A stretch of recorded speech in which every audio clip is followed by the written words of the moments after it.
Hello and welcome to another quick to-the-point After Effects tutorial, where I share tips from over 10 years working in corporate broadcast and film.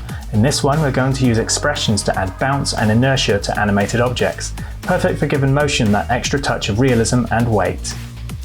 Okay, so this is a really simple one. This is pretty much a copy and paste expression, and this can be applied to any value, position, scale, rotation, or any other movement really.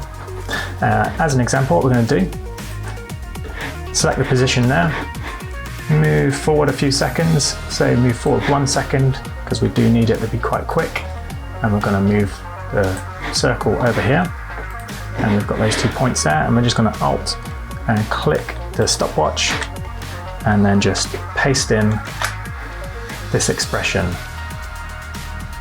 The expression is down in the description, so feel free to copy and paste it from there.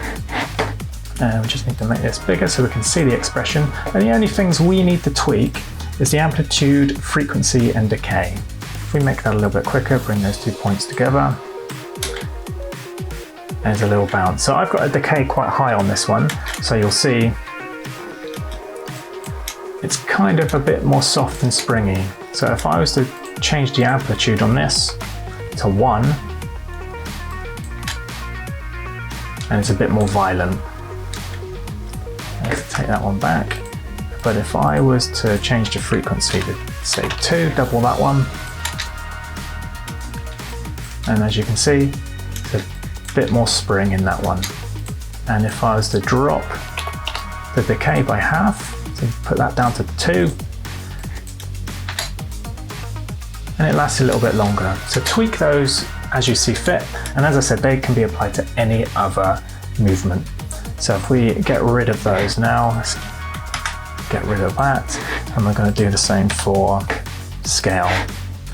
Let's do back down to 0. So normally it just grows to there and then stops. So what we're going to do, Alt and click the stopwatch, copy and paste in our expression. Again, tweak it to how you feel fit. And make that one a little quicker by bringing the points together, and bang, there we go. So it adds a nice little bit of bounce to it. Okay, so as I said, you can also apply this to rotation. So what we'll do is we'll get rid of the circle, let's draw a little star,